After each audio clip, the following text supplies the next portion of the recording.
नमस्कार, मैं अर्चना शर्मा चढ़ती कला टाइम टीवी देख रहे हैं सभी दर्शकों का स्वागत करती हूं। आप देख रहे हैं हरियाणा के समाचारों की शुरुआत से पहले एक नजर आज की मुख्य सुर्खियों पर।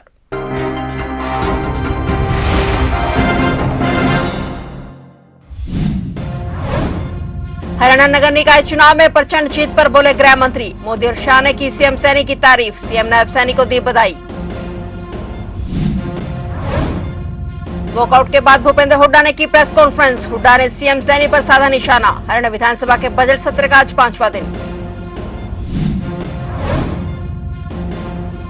होली पर हरियाणा के मंत्री अनिल विज का बड़ा बयान। रंग को लेकर जारी विवाद पर बोले अनिल विज।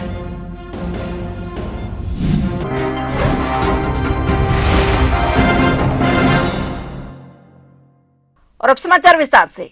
हरियाणा निकाय चुनाव के नतीजे सामने आने के बाद भाजपा नेताओं का कहना है कि इन चुनावों में बीजेपी ने शानदार प्रदर्शन किया है। बीजेपी ने प्रदेश के 10 नगर निगमों में से 9 पर जीत हासिल की है, जबकि नवगठित मानेसर नगर निगम में निर्दलीय उम्मीदवार ने जीत का परचम लहराया है। इसके साथ ही कांग्रेस का निकाय चुनाव में सुपड़ा साफ हो गया है। वहीं हरियाणा नगर निकाय चुनाव में प्रचंड जीत पर प्रधानमंत्री नरेंद्र मोदी और केंद्रीय गृह मंत्री अमित शाह ने इस जीत के लिए नायब सैनी को ही सूत्रधार बताया है। पीएम मोदी और अमित शाह ने अपने सोशल मीडिया एक्स पर पोस्ट कर सीएम नायब सैनी को बधाई देते हुए जनता का आभार जताया। प्रधानमंत्री मोदी ने कहा कि हरियाणा निकाय चुनाव में भाजपा को मिली ऐतिहासिक विजय के लिए हरियाणा के मेरे परिवारजनों का बहुत बहुत आभार। सीएम नायब सैनी के नेतृत्व में चल रही सरकार के विकास कार्यों के प्रति जनता जनार्दन के अटूट विश्वास की अभिव्यक्ति है। मैं प्रदेश के लोगों को भरोसा दिलाता हूं कि हम उनकी उम्मीदों और आकांक्षाओं को पूरा करने के लिए कोई कोर कसर नहीं छोड़ने वाले हैं।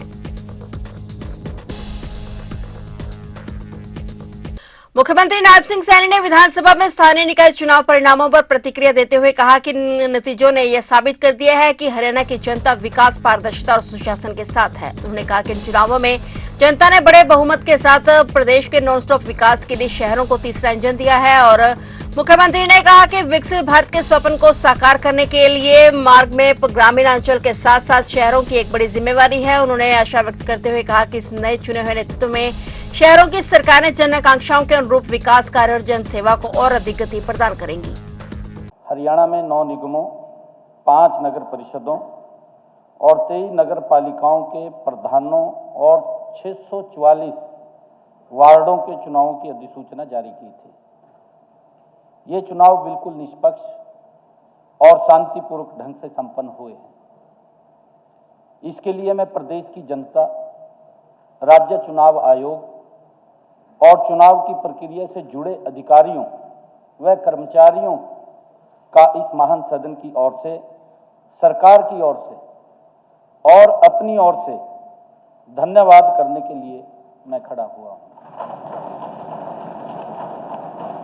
आदरणीय अध्यक्ष जी, हर्ष की बात है कि नॉन स्टॉप विकास के लिए प्रदेश की जनता ने शहरों को आज तीसरा इंजन दिया है। आज के नतीजों ने सिद्ध कर दिया है कि हरियाणा की जनता विकास के साथ है, पारदर्शिता के साथ है और सुशासन के साथ है। विकसित भारत के स्वप्न को यथार्थ करने के मार्ग में शहरों की एक बड़ी जिम्मेवारी है। माननीय अध्यक्ष जी, मैं आशा करता हूं कि नए चुने हुए नेतृत्व में इन शहरों की सरकारें जन आकांक्षाओं के अनुरूप विकास कार्य और जनसेवा के प्रकल्पों को और अधिक गति देंगे। हरियाणा विधानसभा के बजट सत्र का आज 5वां दिन है, लेकिन सदन की कार्रवाई से नाखुश कांग्रेस ने आज फिर सदन से वॉकआउट कर दिया। इसके बाद हरियाणा के पूर्व मुख्यमंत्री और कांग्रेस विधायक भूपेंद्र सिंह हुड्डा ने एक प्रेस कॉन्फ्रेंस की। हुड्डा ने कहा कि सदन में राज्यपाल के अभिभाषण पर चर्चा नहीं की गई। इसके अलावा विपक्ष को भी पूरा समय नहीं दिया गया। उन्होंने कहा कि राज्यपाल ने जो अभिभाषण पढ़ा है, धरातल में ऐसा कुछ नहीं किया गया। स्कूल में अध्यापक नहीं है, अस्पतालों में डॉक्टर नहीं है। उन्होंने कहा कि राज्यपाल के अभिभाषण की गरिमा नहीं रखी गई, अभिभाषण तथ्य से परे था। वही प्रेस कॉन्फ्रेंस में हुड्डा ने भाजपा सरकार की नाकामियों को गिनाया। मुख्यमंत्री जी ने अपने राज्यपाल के अभिभाषण पे जो रिप्लाई करना था, उसकी जब उन्होंने शुरू किया तो कई तथ्य ऐसे रखे जो जिनका कोई सिर न पैर। ये कहा पहली दफ़ा हुआ है, सारे विधायक बोले हैं। इसका मतलब जो पहले स्पीकर रहे हैं उन सबका अपमान किया। ये 2 स्पीकर तो ये बैठे हैं। ये बता देंगे। सबको समय मिलता था कि नहीं मिलता था। दूसरा जो है ये कहना कि जैसे पहली दफ़ा है या अभिभाषण की कोई चर्चा ही नहीं करना, कोई ऐसे तथ्य लाना जिनका कोई सिर पैर नहीं। तो मैंने कहा भाई आप अभिभाषण पे बोलें तो करे, वो शुरू ही नहीं किया। जबकि और बोलते हैं तो एतराज़ करते हैं मुझे आप रिस्ट्रिक्ट रखो अभिभाषण पे, ये स्वयं वो लेते हैं। इस वास्ते जो गवर्नर साहब से जो अभिभाषण पढ़वाया वो सच से बहुत दूर था। उसी समय हमने कहा था कि भाई तथ्य नहीं है, ग्राउंड पे क्या है, इतने शब्दबाज दिखा रहे हैं, इतनी महिला मंडल बांधी है। आज क्या है, आज मेरे को एक शिक्षा का उच्च अधिकारी मिला। मैंने उससे पूछा भाई आपके शिक्षा विभाग में क्या है, बोला शिक्षा के सिवा और सब कुछ है, शिक्षा नहीं है। अरे स्कूल में जाओ तो मास्टर नहीं, अस्पताल में जाओ तो डॉक्टर नहीं, वो तो उसकी तो बात चर्चा करते नहीं। तो ये देख के रवैया देखकर कि इनका रवैया पुरानी बातों को 10 साल पुरानी बातें कहेंगे जो कई बार घिसपिट चुकी है। उन्हें अपना अचीवमेंट नहीं बताना।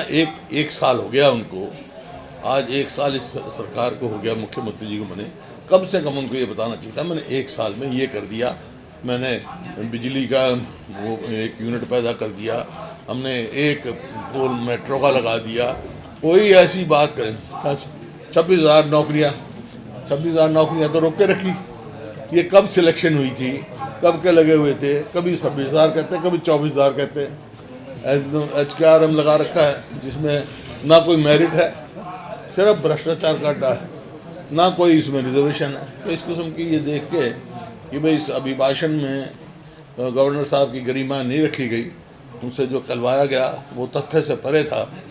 यूपी, बिहार, महाराष्ट्र और दिल्ली के बाद अब हरियाणा में भी जुमे के दिन होली पर चर्चा तेज हो गई है। यहां भी बीजेपी के नेता बयानबाजी में लग गए हैं और ये भी वही तक दे रहे हैं जो बाकी राज्यों में दिए जा रहे हैं। हरियाणा के मंत्री अनिल विज ने कहा कि अगर आप पर कोई रंग पड़ जाता है तो आपके अंदर सहन शक्ति होनी चाहिए। यह हिंदुओं का देश है। अनिल विज ने कहा कि हिंदुस्तान में रह रहे हो तो इसका संधि विच्छेद हिंदुओं का स्थान है। अगर हिंदुओं की जगह में रह रहे हो तो हिंदू अपने त्योहारों को धूमधाम से मनाएंगे ही। उनका कोई छींटा पड़ जाए तो आपस में सहन शक्ति होनी चाहिए, आप में बर्दाश्त करने की हिम्मत होनी चाहिए। अनिल विज ने आगे कहा कि बाहर बरसात हो रही है तो जो भीगना नहीं चाहता वह घर में बैठे। मैं होली नहीं खेलता हूं तो मैं घर में बैठता हूं, बाहर जाएंगे तो थोड़ी बहुत कपड़े गीले होते ही हैं, उसे सहन करना पड़ता है।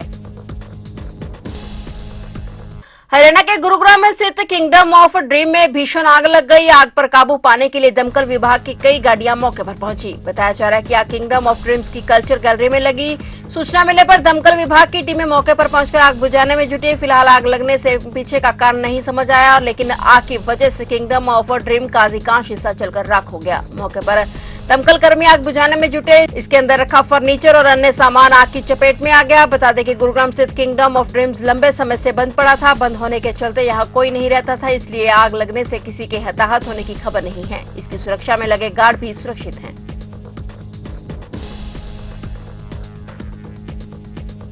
जीरकपुर की रहने वाली 23 वर्षीय मिताली का शव बनूड़ के गांव पेहर में खेतों के नजदीक नाले से तिरपाल में लिपटा हुआ मिला था। 23 वर्षीय मिताली के परिजनों को अब तक इंसाफ नहीं मिला है, जिसके चलते 23 वर्षीय मिताली की जीरकपुर में हुई निर्मम हत्या के विरोध में लोगों और स्टूडेंट्स ने 3 किलोमीटर का लंबा कैंडल मार्च किया। लोगों का कहना है कि पुलिस की लापरवाही मुख्य कारण है और 48 घंटे बाद भी अभी तक किसी की गिरफ्तारी नहीं हो पाई है। उन्होंने कहा कि अब भी पुलिस दोषियों को जल्द से जल्द गिरफ्तार करके सजा नहीं दिलाती है तो वे पटियाला चौक पर धरना देंगे और इसका जिम्मेदार प्रशासन होगा। ਅਸੀਂ ਮੰਗ ਕਰਦੇ ਹਾਂ ਸਾਡੀ ਭੈਣ ਨੂੰ ਇਨਸਾਫ ਦਿਲਾਇਆ ਜਾਵੇ ਤਾਂ ਕਿ ਕੱਲ ਨੂੰ ਕਿਸੇ ਦੀ ਧੀ ਭੈਣ ਨਾਲ ਐਸਾ ਕੰਮ ਨਾ ਹੋਵੇ। ਜੀਪੁਰ ਦੀ ਬੇਟੀ ਨੂੰ ਇਨਸਾਫ ਮਿਲੇ। ਫਾਂਸੀ ਚਾਹੀਦੀ ਹੈ ਜੀ, ਫਾਂਸੀ ਹੋਣੀ ਚਾਹੀਦੀ ਹੈ। ਫਾਂਸੀ ਚਾਹੀਦੀ ਹੈ ਆਰੋਪੀਆਂ ਦੀ। ਆਰੋਪੀਆਂ ਦੀ ਜਲਦੀ ਜਲਦੀ ਸਾਨੂੰ गिरफ्तारी भी चाहिए है ਤੇ फांसी चाहिए है। हरियाणा रोडवेज से सफर करने वालों के लिए जरूरी खबर है। प्रदेश में होली और फाग पर फुर्दंग करने वालों की अब खैर नहीं होगी। एसपी राजेश कुमार ने सभी थाना और चौकी प्रभारियों को दिशा निर्देश जारी किए हैं कि बाइक का साइलेंसर उतारकर हुड़दंग करने वालों के चालान काटे जाएंगे। इस दौरान पुलिस सादी वर्दी में घूमेगी। वहीं सुरक्षा के लिहाज से कल रोडवेज की बसें भी बंद रहेंगी। इसके लिए यात्रा पर निकलने वालों को कल अपने वाहन का इंतजाम करना होगा। बाकायदा डायल 112 और गश्त टीम को 24 घंटे अलर्ट रहने के निर्देश दिए गए हैं। अगर प्रबंधों के बावजूद भी हुड़दंगबाजी हुई तो संबंधित थाना प्रभारी इसके लिए जिम्मेदार होंगे। वहीं होली के त्योहार को देखते हुए पुलिस ने बाजारों में भी सुरक्षा बढ़ा दी है। पुलिस ने वाहनों की चेकिंग को लेकर भी अभियान शुरू कर दिया है। किसी भी सूरत में छेड़छाड़ की घटना को बर्दाश्त नहीं किया जाएगा। पाक के दिन कुछ शरारती तत्वों द्वारा बसों को नुकसान पहुंचाने की आशंका रहती है, इसलिए कल शुक्रवार को बसों का संचालन बंद रहेगा। हरियाणा बुढ़ापा पेंशन को लेकर बड़ी खबर आई है। हरियाणा सरकार कई योजनाएं चला रही है और सरकार ने बुजुर्गों को आर्थिक सहायता प्रदान करने के लिए वृद्धावस्था सम्मान पेंशन योजना को शुरू किया है। इस योजना का लाभ उन्हें मिलता है जिनकी उम्र 60 वर्ष या उससे अधिक है। पेंशन योजना का लाभ लेने के लिए बुजुर्गों को कहीं पर आवेदन करने की जरूरत नहीं है। पहले वृद्धावस्था पेंशन की प्रक्रिया काफी लंबी होती थी, अब पेंशन उनकी फैमिली आईडी में दर्ज उम्र के हिसाब से अपने आप बन जाएगी। इस योजना का लाभ उठाने के लिए आवेदक का आधार कार्ड और बैंक खाता होना जरूरी है। इस योजना के तहत लाभार्थियों को हर महीने निश्चित मासिक पेंशन राशि दी जाती है। इस राशि को समय समय पर बढ़ाया जाता है। आवेदकों को हर महीने 3000 रुपए की पेंशन राशि दी जा रही है। गांव बस्तली में कन्या महाविद्यालय का निर्माण कार्य पिछले 5 वर्षों से अधूरा लटका हुआ है। पिलरों और बीम में लगे हुए सरियों में जंग लग चुका है। बेटियों हर वर्ष नए सत्र में क्लासें लगाने की उम्मीद करती हैं और शिक्षा मंत्री महिपाल ढांडा ने कहा कि हर हाल में 31 मार्च 2026 तक बस्तली, तिरावड़ी और बस्ताड़ा कॉलेज का निर्माण कार्य पूरा किया जाएगा और अगले वर्ष ही कॉलेज में क्लासें लगनी शुरू हो जाएंगी। हरियाणा विधानसभा बजट सत्र के दौरान विधानसभा नीलोखेड़ी के रुके हुए विकास कार्यों को लेकर हल्का विधायक भगवान दास कबीरपंथी ने विधानसभा स्पीकर के समक्ष अपनी बातें रखी, जिस पर इलाका वासियों ने मंत्री का आभार जताया। पंथी जी का बहुत धन्यवाद करते हैं जिन्होंने ये मांग उठाई और उसका शिक्षा मंत्री श्री महिपाल ढांडा जी ने जवाब दिया। जो उन्होंने एक डेट रखी है 31 मार्च 2026 तक हम इसको कंप्लीट कर देंगे। मैं तो एक सरकार से एक और मांग करता हूँ कि इसको लड़कियों का ही रखा जाए, ना कि लड़कों का। जो हमारे पूर्व विधायक थे उन्होंने इसको लड़कों का को करवा दिया था। हम सरकार से ये मांग करते हैं कि इसको लड़कियों का रखा जाए, क्योंकि हमारे इस दायरे में कोई नज़दीक कॉलेज नहीं है, या पुंडरी है या करनाल है, जिसकी वजह से लड़कियों को बहुत दिक्कत आती है। लड़के तो कहीं भी जा सकते हैं पर लड़कियों को बहुत दिक्कत है। तो सरकार से मांग करते हैं। फिलहाल हरियाणा के समाचारों में इतना ही और नए समाचारों के साथ फिर से हाजिर होंगे। तब तक के लिए देखते रहिए चढ़ती कला टाइम टीवी।